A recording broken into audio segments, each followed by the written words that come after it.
Hello everyone, कैसे हैं आप सब। एक बार पुनः से कोचिंग क्लासेस पर स्वागत है। उम्मीद करता हूं आप सब अच्छे होंगे, मस्त होंगे, बेहतर होंगे, आपकी पढ़ाई बेहतर चल रही हो। बच्चों, क्लास 12 केमिस्ट्री एनसीईआरटी की बात करें तो आपका चैप्टर 10 चल रहा है न्यू एनसीईआरटी के हिसाब से केमिस्ट्री में। ओके, और आज का टॉपिक बच्चों डीएनए और आरएनए में तुलना, अर्थात डीएनए और आरएनए में अंतर।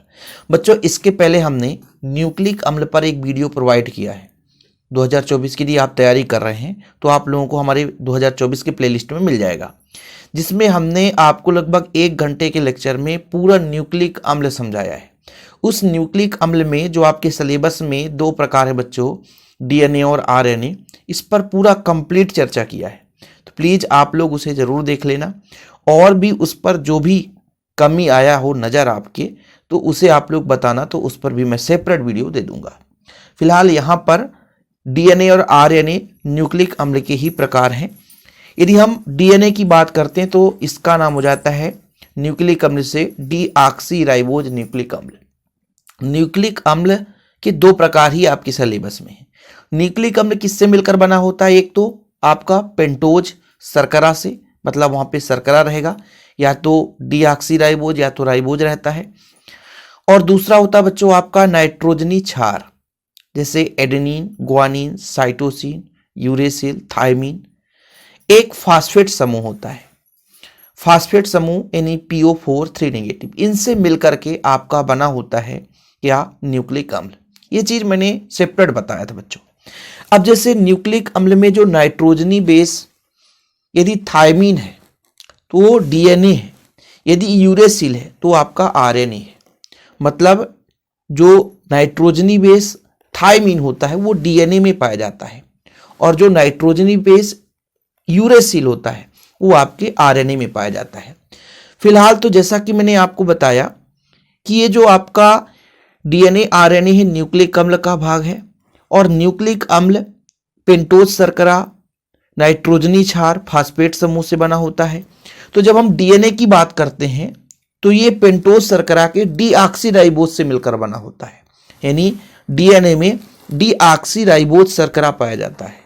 कौन सा बच्चों? डीऑक्सीराइबोज शर्करा।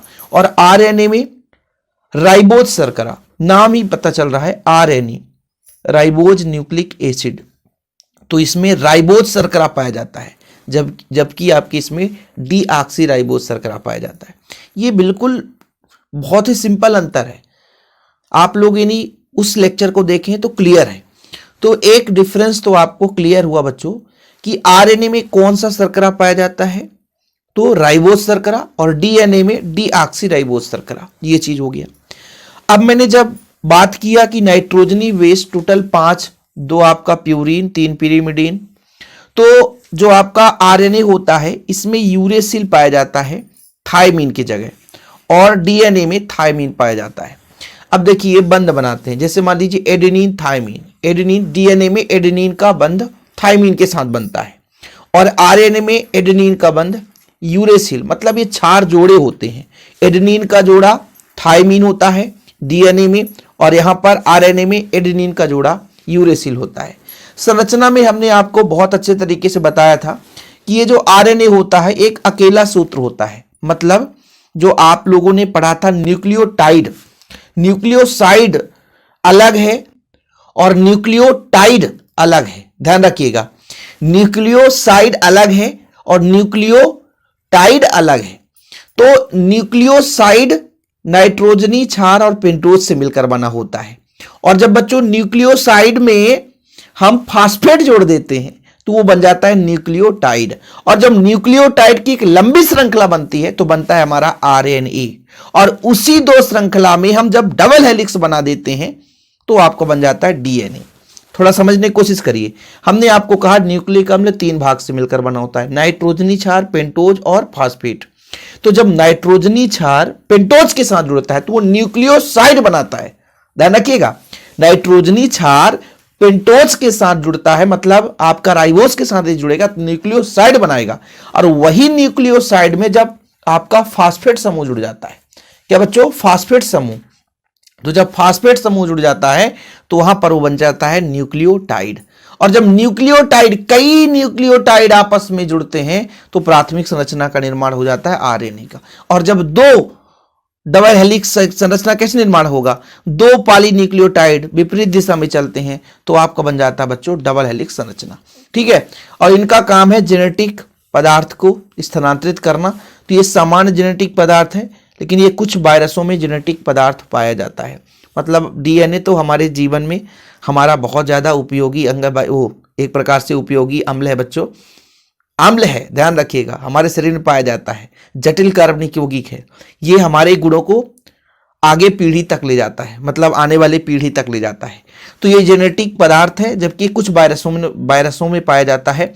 ठीक है, यहां पर देखिए ये दो सूत्र होता है, मतलब डबल स्ट्रैंडेड, यानी यहां पर डबल हेलिक्स संरचना होती है, जबकि ये अकेला सूत्र होता है।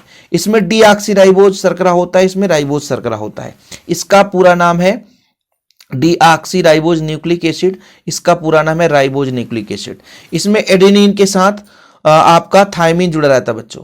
ठीक है, इसमें एडेनिन के साथ यूरेसिल जुड़ा रहता है। ओके, यहां पर देख सकते हैं, और ये पूरे अणु में जोड़ियां बनाती हैं। ये केवल हेलिकल क्षेत्र में जोड़ी बनाती हैं। यह केवल एक प्रकार का होता है, यह 3 प्रकार का होता है। आरएनए में आपका 3 प्रकार होता है, एक मैसेंजर आरएनए, एक राइबोसोमल आरएनए, एक ट्रांसफर आरएनए। 3 प्रकार से होता है आरएनए। इस पर मैं फिर से एक बार वीडियो ला दूंगा, बिल्कुल आप निश्चिंत रहें। ठीक है, यह केवल एक प्रकार 3 प्रकार का होता है। यह मुख्यतः क्रोमोसोम में पाया जाता है, यह नाभिक और साइटोप्लाज्म में भी पाया जाता है। जेनेटिक संदेश में प्रयुक्त होता है, यह संदेशों को प्रोटीन में स्थानांतरित करता है।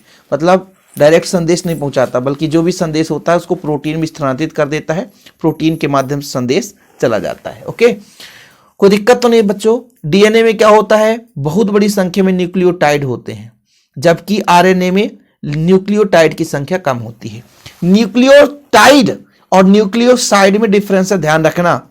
जब नाइट्रोजनी बेस और शर्करा मिलता है, नाइट्रोजनी बेस और शर्करा, तो न्यूक्लियोसाइड बनाता है, और जब उस न्यूक्लियोसाइड में फास्फेट जुड़ जाता है तब न्यूक्लियोटाइड बनता है, और उसी न्यूक्लियोटाइड से आरएनए और डीएनए का निर्माण होता है। ध्यान रखना, जब कई सारे न्यूक्लियोटाइड बन जाते हैं उसका नाम हो जाता है पॉलीन्यूक्लियोटाइड, और पॉलीन्यूक्लियोटाइड एक लंबी श्रृंखला है कुल मिला के न्यूक्लियोटाइड का।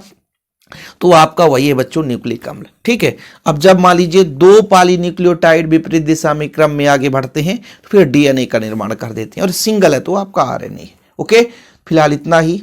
वीडियो पसंद आए तो लाइक करके शेयर कर दें, और यदि आपको इसका हैंडी 10 नोट्स लेना है जैसा यहाँ पे प्रोवाइड किया जा रहा है, तो कॉन्टेक्ट नंबर है 9685299149, 9685299149। सोशल मीडिया के अदर प्लेटफॉर्म में जुड़ने के लिए डिस्क्रिप्शन पे लिंक मिल जाएगा, आप हमारे साथ जुड़ सकते हैं। जय हिंद, वंदे मातरम।